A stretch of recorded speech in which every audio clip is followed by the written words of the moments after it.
Note: this video's writing and recording was split between the period before Gen Con and the 6th edition Vampire the Masquerade announcement, and the period after the event.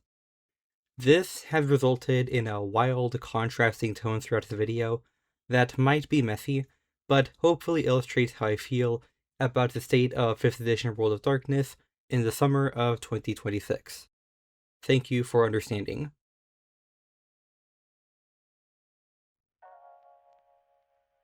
Hello, denizens of the night. Welcome to Carnophage. I am Ignacio Talis, and as someone who got into the World of Darkness through 5th edition Vampire the Masquerade, I have some interest in seeing this franchise being the best it can be.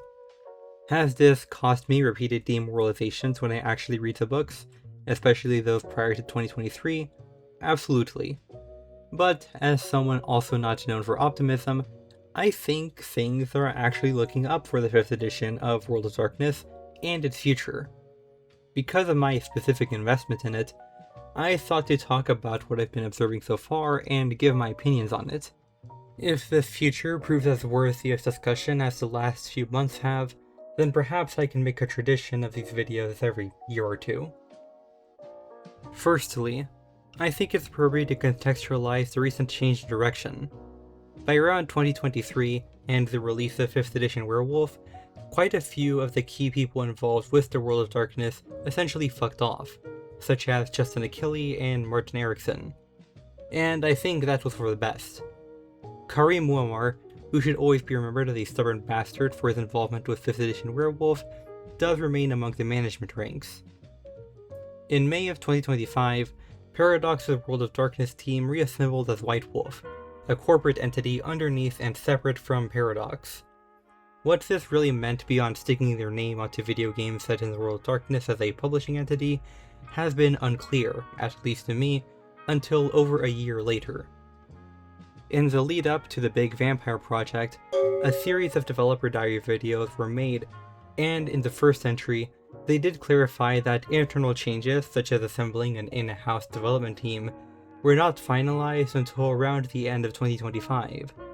So far, they've been involved with 2 sourcebooks, the Big Vampire Project, and every licensed game since, and including Bloodlines 2. The almost complete change in leadership that would be horrific in most cases is actually quite inspiring after the mess between White Wolf's original acquisition in 2015 to 5th edition Werewolf's release in 2023. I also believe that their commitment to human-made artwork after the controversy around some very suspicious illustrations in the Tattered Facade sourcebook is an encouraging bare minimum. Hi, I am still Ignacio Vitalis, but after Gen Con. The enthusiasm you might find elsewhere in this video was essentially curb-stomped by the reveal of 6th edition VTM's alpha preview, which clearly indicates a perplexing design direction that is unlikely to change even after community feedback. 6th edition Vampire does propose a few improvements, such as making the spot playable along with Elders, making Vicissitude into its own discipline, folding Blood Potency into Generation, allowing Blood Surges for disciplines, and the implementation of maturing disciplines. Essentially, the more dots you get, the more advanced a lower level power can become.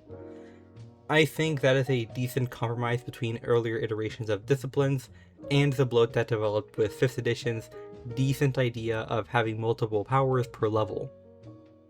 My list of complaints is longer and not worth reading, so please consult the list scrolling across the TV screen right now.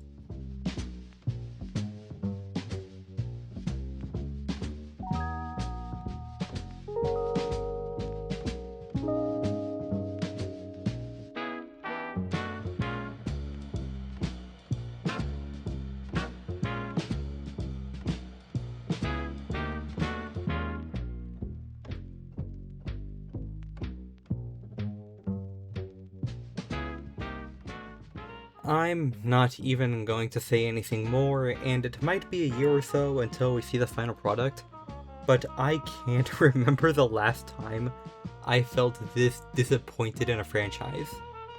I've had enough. I'm done with this. It's time for you to die now. As for what is more certain, we can look to some recent source books, which I believe are very indicative of changing directions, and I'll go through them in their order of release. I should also disclose that a lot of what I'm talking about here comes from an additional insight by Artemis Martin, who commented on a post I made about these books. So, Legacy of Defiance for Hunt of the Reckoning is the last pre-New White Wolf source book, and provides a new character creation option and factions called lineages.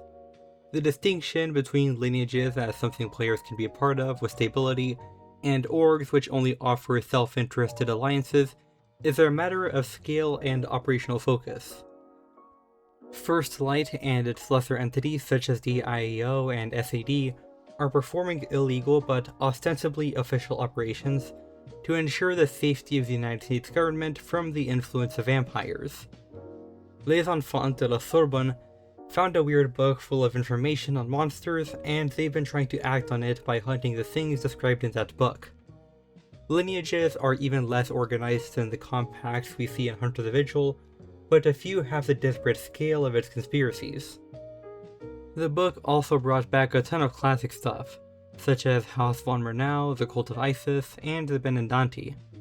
I can actually say that this is a pretty solid book and borderline essential, along with Apostates, the big org book. Speaking of Apostates, that book and Legacy of Defiance kind of walk back some of the worst parts of what was presented as 5th edition Hunter's core identity. I'm not talking about what was removed between it and the original game, but rather what was not done with its premise of playing as mortal hunters. I think anybody who has taken a look at the core rulebook will get the strong feeling that it is rushed, especially when compared to Werewolf, which is over 50 pages longer, and Vampire, which is well over 100 pages longer. Cell types, akin to Vampire's coterie types, along with lore sheets, did not appear in the core rulebook, with lore sheets first appearing in Apostates, and cell types coming with Legacy of Defiance. The core rulebook does focus on what it means to be a capital H hunter, but it hardly gives a sense of depth to their world. We get the monsters which are thematically not meant to ever be wholly understood, and orgs which players are not part of. It makes the hunter experience feel isolated, which has storytelling potential, but when reading the book, it feels more so desolate. Apostates and Legacy of Defiance enriches the world of hunters. It makes it feel tangible, dangerous, and utterly overwhelming in a way that gives no true respite for hunters, which doesn't wholly contradict the original premise. Isolation without desolation. It's a shame we had to wait a few years for this stuff, though. I think the least encouraging thing from all of this is that no new Hunter book was announced during Jude's Renegade Con, which is an unusual absence. I play in a Hunter Chronicle and write homebrew for the game, and now there's no books for that game to look forward to. Anyways, Courts of the Damned for Vampire the Masquerade took a lot of us by surprise because, well, didn't we get a Camarilla and Anarch source book as our very first ones? Well, yes, but they both sucked. The Camarilla book dedicated entirely too much page space to the Second Inquisition and Anarchs, while also introducing the Banu Hakim, which should have been in the core rulebook. I could go on, but the book sucks as a cohesive primer on the Camarilla as a political force and society that players interact with. The keyword is cohesive. The Anarch book is even worse, but not because of the quality of its contents. It's just somehow less cohesive for understanding how a storyteller can use Anarchs or their movement in a chronicle. Courts of the Damned, the first book developed under the new White Wolf team, is the politics book. Do you want politics beyond the core rulebook as something that can be navigated, exploited, or supported? Grab this book.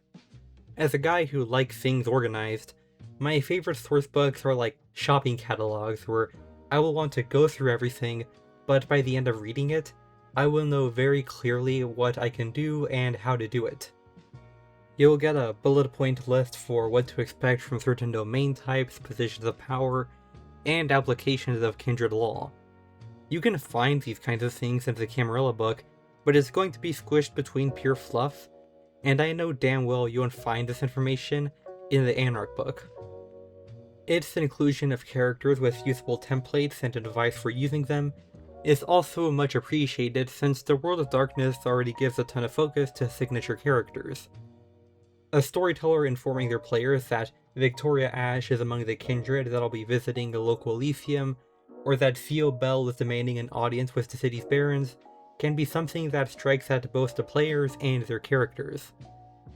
If those characters have rules, storytellers can feel more encouraged to use them, as they can feel less like cinematic props, and more like actual characters the players can interact with.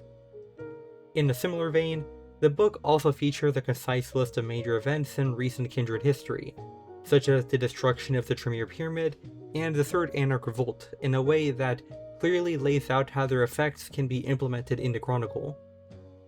I cannot recommend this book enough when compared to the Anarch and Camarilla books.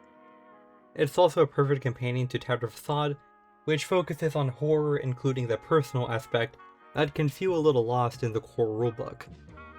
You grab those two books, combining political order with the gnarly realities of Kindred existence, and I think the ideal 5th edition experience is just a matter of your creativity and willingness to roleplay. Most importantly, it brings them up to the standard of every book since the Sabbat one in regards to organization.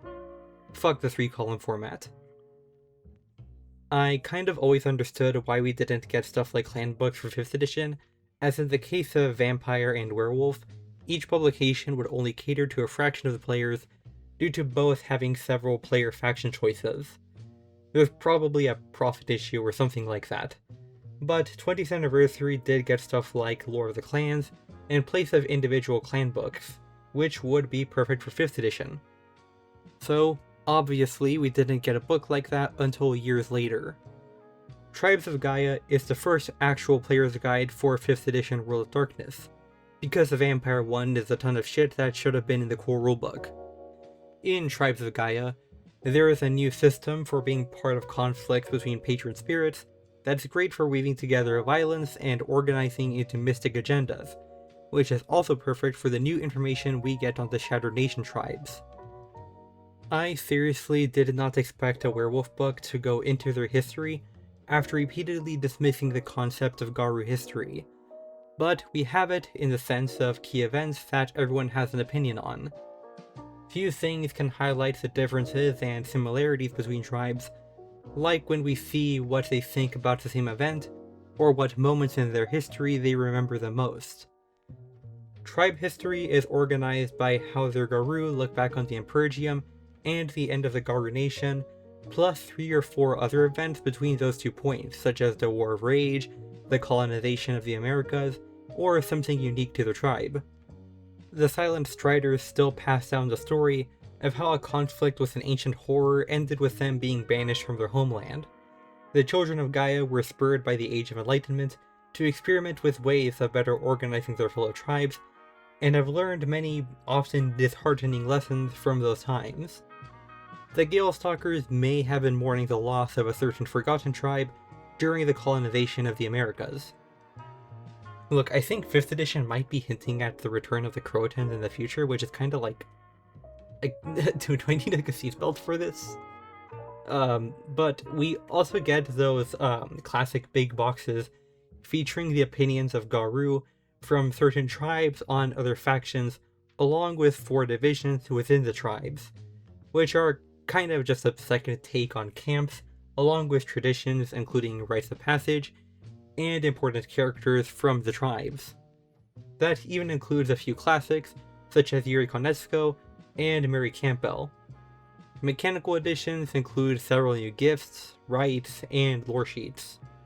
It's also an exceptionally large sourcebook at 234 pages, and it doesn't waste a single one of them. I have to say that my favorite thing from this whole sourcebook is the choice to roll with the tribes having no cultural homeland, and to make the most of this choice by telling some new stories. We get insights as to how the European Garou interacted with others of their tribe in the Americas during its colonization. Since the White Howlers are not strictly bound to Scotland, though the new Chronicle of the Black Labyrinth does center their final days there, They had history with the Ghost Council, Galestalkers, and Silent Striders before they went into the Labyrinths. Previous editions would have made these tribes geographically unavailable to the White Howlers.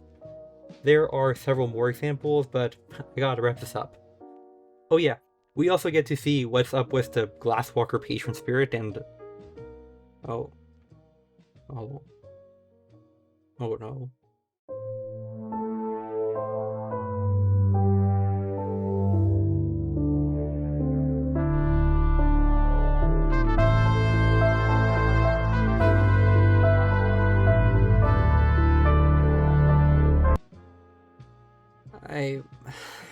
I think I need something to cheer me up. Or look, video games typically don't do that for me, especially once I can't play, but maybe the hope for them is enough. I'll focus on 3 upcoming games that I believe to be the most interesting additions to the World of Darkness franchise. I'm sure the text-based adventure games and visual novels will always be there, alike. Well, let's move on. Hunter the Reckoning Death Wish is an action role-playing game that puts us in the shoes of a custom character who has been dragged into New York's World of Darkness after trying to move past a childhood encounter with the supernatural and crossing paths with a friend from that incident. The character creation incorporates some stuff like advantages and flaws, while the story will also have you crossing paths with fellow hunters that can become part of the player's cell. Hunting is investigation and stealth heavy, but there's still room for deadly battles against quarries and anything else that gets in the way. For the antagonist, there seems to be a focus on vampires and werewolves, with a mention of witches, while orcs also have a role in the story that increases with reckless actions, though the SAD is the only one featured so far.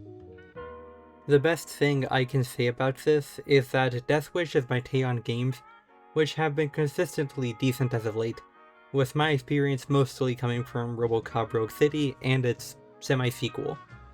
Those games are like the only worthy successors to the first movie and are an absolute blast. I'm sure it and Death Wish will be very different games, but having the same team gives me more confidence than what I hold for the other games I'll be discussing here. That's not to put them down though, because they seem pretty interesting too. Last thing I have to say is that Death Wish is slated for release in the summer of next year, so here's hoping for some more news towards the end of this year. Werewolf the Apocalypse Rageborn is a top-down Metroidvania that follows Taylor, a Garu fresh off his first change, who is seeking vengeance and understanding of his new purpose in the Alaskan wilderness. There's plenty of hacking, slashing, and shooting, in addition to puzzles and combat encounters that will call for the player to make use of the Hamid, Lupus, and Krynos forms. For a progression system, Taylor can find allies that provide support, and he can attain gifts, though I don't think we've been told as to what his tribe is. Anyways, we have seen some gameplay, and it looks pretty neat.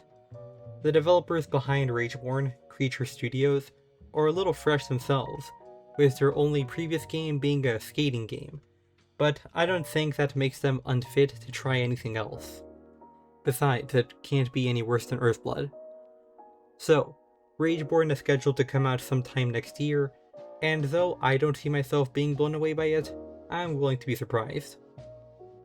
Vampire the Masquerade Eternal Whispers is a CRPG that puts players in the shoes of Gabe, a former Sabbat Knight who has awoken from a decades-long torpor to the city of Montreal, which has been lost by their sect.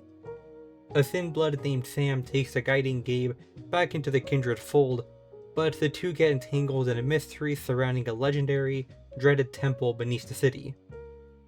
If there's a game to look at with some reluctance, it's probably this one, as Flyos Games, better known for their work on board games, is making their debut video game with Eternal Whispers. Flyos' board games are generally regarded as solid, however since their initial Kickstarter campaigns, quite a few backers reported that some rewards were not delivered.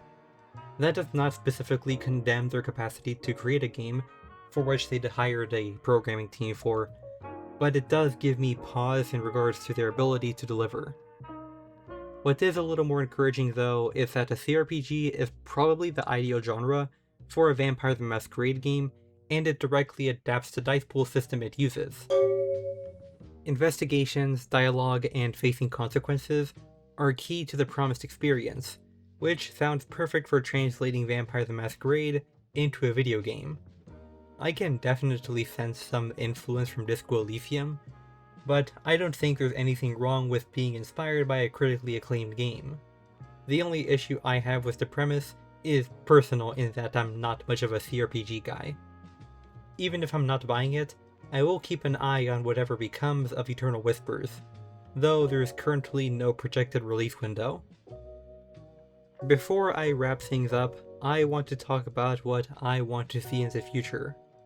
It can further clarify my perspective on things, and I feel a little bit more confident in wishing for specific things now, when the previous leadership was so often stubborn or expressed outright animosity for parts of the player base. I will assign each game 4 wishes, though some can be a little broad. First, for Vampire, I was going to do an actual wish list, but 6th edition was such a disappointment that I can't bring myself to wish for anything other than it getting sent back to the drawing board for the next few years. To wish for something that has zero chance of happening, I guess it would be for a revised version of the 5th edition core rulebook. Now, for Hunter, I think more books in the vein of Alma Maters could be really interesting to explore how the Reckoning manifests in different communities. Alma Maters focused on academia, and I can imagine future titles looking at law enforcement, corporations, active war zones, and more. If there is one book in that setting-focused style I would like to see, it would be Hunting on the Road. If you're familiar with the Midnight Road sourcebook for the Chronicles of Darkness, or Tales from the 13th Precinct, or War Dogs, then you might have an idea for what I'm looking for. 5th edition Hunter very clearly rides on the coattail of Supernatural anyways, so we might as well just go all in after Legacy of Defiance. For a different book, I can imagine that it's easiest to make more books talking about vampires or werewolves, but I actually think that it would help Hunter more to dabble in cryptids and unexplainable anomalies as quarries. Let the game marry traditional folk horror with modern urban legend to develop its own strain of vast, unknowable horror that hunters can throw themselves headfirst into. These kinds of threats are also perfect for independent cells without using legacies or knowledge from other games. Allow Hunter characters to use Desperation Dice for roles that fulfill their drive's redemption criteria even if they're not in despair. I cannot emphasize how often I've forgotten to use Desperation Dice until we made that a home rule. And lastly, do not abandon lineages in future books. If orcs or supernatural factions are introduced with books on certain settings, feature new lineages on books that focus on certain types of quarries. If we ever get another core rulebook, feature at least 8 lineages to mix and match with the 5 creeds. Also, a hypothetical new core rulebook should also throw in lore sheets and cell types because fuck you, Justin Achille. Lastly, for Werewolf, it is surprisingly hard for me to think of what more I could want from the game right now, but allow me to try. If the changing breeds ever do make a larger return, make them playable. It's already weird enough that Vampire is the only game that has a secondary way of play, as part of its core rulebook with Thin Bloods. I think it's fine that Hunter doesn't have one, even if it could do with more... You know what, back to Werewolf. There is way too much that was written about the changing breeds, and discarding it completely to make them mysterious NPCs serves literally no one. That is nothing but the laziest possible option, and the game has already taken enough of those during its release. Wormtide fleshed out the Black Spiral Dancers with notable figures, sub-factions, hives, and unique powers. While the Stargazers in their current incarnation probably don't need that much detail to maintain their mystery, which seems to be part of a metaplot, the Cult of Fenris has been mentioned so many times and is clearly stated to be one of the biggest tribes. If they are going to be Apocalypse's own take on Forsaken's pure tribes, make them as interesting as the pure tribes. I know, that's hard as hell. While working with the original concept of justified but misguided and selfish rage. So let's see some notable cultists, sub-factions, septs, and gifts exclusive to Cult of Fenris antagonists. They are currently far too defined by how Glosk has a concept, rather than any kind of tribal identity. As a sub-wish, I think the Stargazers could also do with at least some notable figures and exclusive gifts. There is literally nothing for playing members of the Stargazers that moved onto different tribes, when the core book in 2023 at least had a lore sheet for Renunciates of Fenris. Tribes of Gaia specifically made too many mentions of former Stargazers to leave the idea off the table. Perhaps most importantly, I think there needs to be a ton of small mechanical changes to some very basic parts of the player experience. These include making the damage inflicted by staying into the Umbra superficial instead of aggravated, and allowing Garou and Krynos forms that are not in Frenzy to use weapons with a 2 dice penalty, both of which are locked behind lore sheets in the core rulebook and Tribes of Gaia respectively. I think they should just be standard, or that lacking these abilities can be flaws. I also think that while in Krynos form, Frenzy should be kept at bay with successful attacks against characters or inanimate objects that attract rage rather than only killing. Busting out Krynos form shouldn't ever feel like a Surf Dracula thing, but it should feel consequential. Brutal results along with the passive traits of being in Krynos form already take care of that. I'm writing this part of the video after Gen Con, and ending it, wrapping up my thoughts, isn't easy. Per Bell of Lost Souls, Werewolf and Hunter will still get some 5th edition releases, while Vampire seems to be set to move on to 6th edition, followed by Dark Ages, Mage, or Changeling. So 5th edition will be on life support for a few years. One thing I know for certain is that 6th edition will not have the success of 20th Anniversary, nor 5th edition. 20th Anniversary secured an audience that still had Revised Edition in memory, and had familiar mechanics, while 5th edition secured a contemporary audience from LA by Night, the anticipation for Bloodlines 2, and the pandemic. 6th edition has nothing but Paradox money, a panel at Gen Con, and near universal disappointment. It doesn't even have Eternal Whispers because that mechanically follows V5. For me though, and this channel, as someone who will typically present the World of Darkness in its creative elements such as the passive enlightenment or Wormish antagonists, rather than the mechanics, I still also have my doubts about the direction for the World of Darkness under this new White Wolf team. These feelings are in contrast to what I've seen so far, such as the recent books I talked about in this video, and that leaves me feeling conflicted. I'm keeping an open mind for whatever future releases 5th edition might get, but after that, I don't think I will jump ship or put my money behind 6th edition. The state of 5th edition World of Darkness is unpleasant, but 6th edition has a lot of fans surprisingly united, and as someone enthusiastic for the homebrew scene, I don't feel utterly broken or whatever. I would like to believe that getting priced out of Warhammer 40k has strengthened me against this kind of shit. Even if you guys don't play the games, which I know some of you don't, I hope I have provided some insight into what's going on with the World of Darkness right now, but I need to get back to some hopefully less frustrating videos. Before I get into the typical outro stuff, I really should mention that I have some stuff going on in my life that happened after the interlude video I made, and it has been messing with my ability to focus on making these videos. I would like to believe that I am doing my best, but we'll see what that looks like. You can subscribe to this channel for more nonsense on the spooky to strange spectrum, or follow my Blue Sky for regular updates on videos, unrelated projects, and misadventures. There is also my 5th edition Hunter supplement, additional player options, and my 5th edition Werewolf supplement, Enigmatic Antagonists, which are in Storyteller's Vault, and I have affiliate links for them in the description. I have been Ignace Vitalis, thank you for watching, and may the night treat you right.